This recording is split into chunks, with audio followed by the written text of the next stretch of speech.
let's start the show with a hearty congratulations to all Los Angeles Dodger fans that have been waiting for this moment for some time. And there are many out there who put an asterisk next to their 2020 title because it was during the COVID year. I do not. I do not put an asterisk there. As a matter of fact, if you're winning under the craziest circumstances of a pandemic, doesn't matter if there's no fans, it doesn't matter if it's a shortened season, it doesn't matter at all. You won under the construct everybody else was playing in. I know there's a lot of pushback on that, and people talk about asterisks. So if you are one of those, first time since 1988, and that is a massively long wait for these Los Angeles Dodgers, one of the most deep and resilient teams that you can see win it all. And I understand it's tough to call a team that wears the patch of the Guggenheims on their shoulder and has got Magic Johnson there as a part owner of the team that is just swimming in cash and is making as many free agent moves as they darn well please. And they are just a gritty team that is deep and keeps coming at you. And I'll be straight up. Last night's a perfect example where they hadn't gotten a hit in 9 innings against the Yankees. They didn't get a hit until after the 5th inning in the Game 4 loss for them in the Bronx. And Garrett Cole comes out and doesn't give up a hit in the first 4 innings of that game. And the Yankees put 5 on the board. And, you know, they bust the door down when the Yankees just start stepping all over their you-know-whats and making mistakes, and you can't make mistakes against a championship contender like the Los Angeles Dodgers.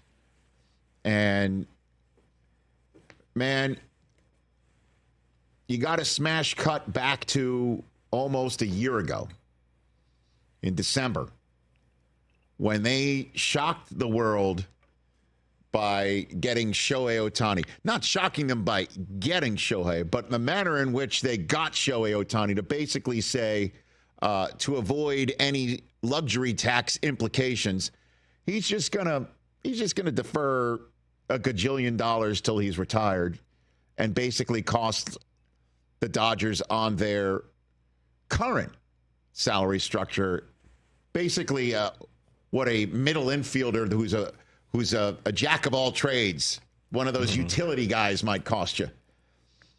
And Ohtani had his first 48 hours as a Dodger player consumed by the insanity brought on his life by his translator. Don't forget, that's how this Dodger season began overseas. Yeah.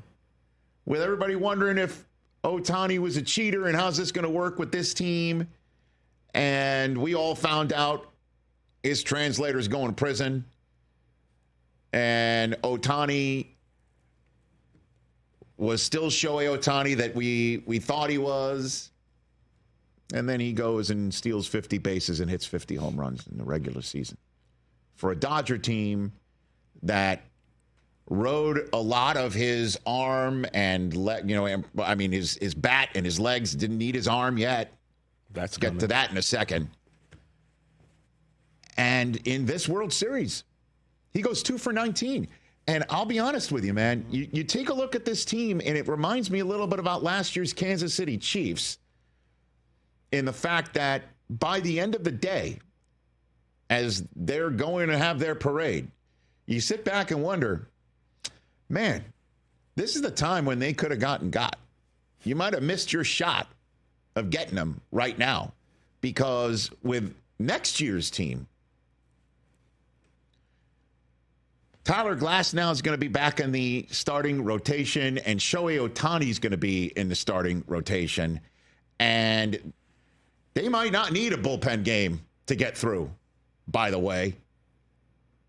And a guy who, just absolutely deserved the MVP of this World Series, because after Ohtani, you get him 2 for 19. Then you've got Mookie Betts, who all he does is collect championship rings. That's all he does.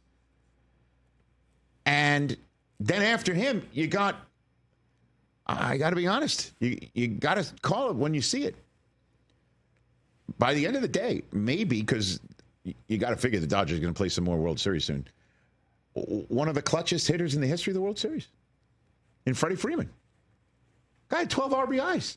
That's a record. He hit a home run last night in the clincher. He didn't hit a home run for the first time in 7 World Series games. Oh, but he was a factor with a huge 2-run base hit. Yep. That really put wind in the Dodgers' sails as the Yankees were basically allowing them to board the sailboat and then giving them a hurricane wind of their own to the wind at the backs of the Dodgers. He is just absolutely spectacular. And by the way, for a guy with a gimpy ankle, pretty damn fast.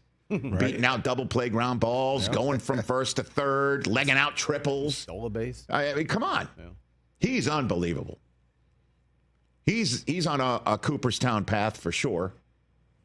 By the way, top 3 hitters in the lineup of the Dodgers. And then the bottom half, I mean, they are excellent. And you got to give it up to their manager, Dave Roberts, who has had sort of a Steve Young, if you will, monkey on the back, because you're no Lasorda, you're no Walter Alston for anybody back in the day, and the 2020 COVID year had the asterisk on it, and he was known as a manager who was 100% completely controlled by whoever's telling him what the analytics are going into a game, and he was going to do that come heck or high water. Mm-hmm. And all he did in this World Series was push buttons with his gut. Blake Trinan last night, perfect example, right? Where the bullpen's gassed because they had a bullpen game, and their starter only goes an inning and a third, and Trinan is struggling. You could see it. Yankees are trying to get some runs on this here board. And he goes out and he keeps him in the game. And I don't know what he said to him, and he just slapped him on the chest. Kind of double back. Almost like a hardball. Yeah. He hardball. Whack, whack. Yeah. Yeah. Like, hey. And I thought to myself, oh, this guy's coming out. He's probably faced his 19th hitter. He's probably got it in a binder or whatever. Nope. He used his gut. He used his gut and he kept him in there. And that guy got the outs. And then he goes to Walker Buehler to close it. Okay. You know your guys. You know your guys. This guy coming back from arm trouble, and he wins game 3 and he closes game 5. Resilient, deep champions. And Dave Roberts deserved to spike the football as these Dodgers are celebrating in Yankee Stadium. I mean, come on. Obviously, they want to be home, listening to Randy Newman blasting from the loudspeakers, but in front of Dodger Nation. I don't know if you were driving around town seeing all the Dodger flags today. Obviously, with Election Day next Tuesday, I'm driving like, who are they representing? Like, who are they voting for? Oh no, that's a Dodger flag, you know. And fireworks were going off in my neighborhood. Yeah, all neighborhoods. Well, I mean, it's been a long time waiting for this moment. Yeah. And they are deserving of it. Kike Hernandez and Will Smith and Teoscar Hernandez and then, you know, Muncy had a tough World Series, but he had a really good season up to the World Series. You know, Edman, I mean, the general manager pushing buttons at the trade deadline. Every move that they made to acquire guys worked out. No going doubt. back to Teoscar Hernandez in the offseason. Yes, sir. That guy was a beast. Yes, sir. This guy deserved to spike the football, but he didn't when he was asked about all of the questions concerning his ability. I'm going to take the high road. You know, it's hard to win a championship, regardless of, you know, what your team is like. It's hard, and there's a reason why there hasn't been a repeat champion since the Yankees did it. And so it clearly speaks to the playoff format, all that stuff. And so I'm going to be in the moment, and I'm going to enjoy the heck out of this one. And I'm sure there's no asterisk on this one. And Andrew said Shohei told him in the clubhouse, let's do this 9 more times. Do you feel the pressure of 9 more times? I don't want to get to pressure yet. I've dealt with pressure quite a bit. I'm going to enjoy this one, but, you know, once we get to spring training, that's certainly going to be the goal, yes. And that brings us back full circle again, because the conversation here in this studio, when Ohtani signed that deal with the Dodgers, right? 10 years for Ohtani? Yeah, I believe so. Yeah. And so we were like saying, what's the level of success for the Dodgers, for how many World Series they need to win during this Ohtani era window, if you will, right? Yeah. What do we say, 3? Yeah, I think we put it about 3. 3? Yeah.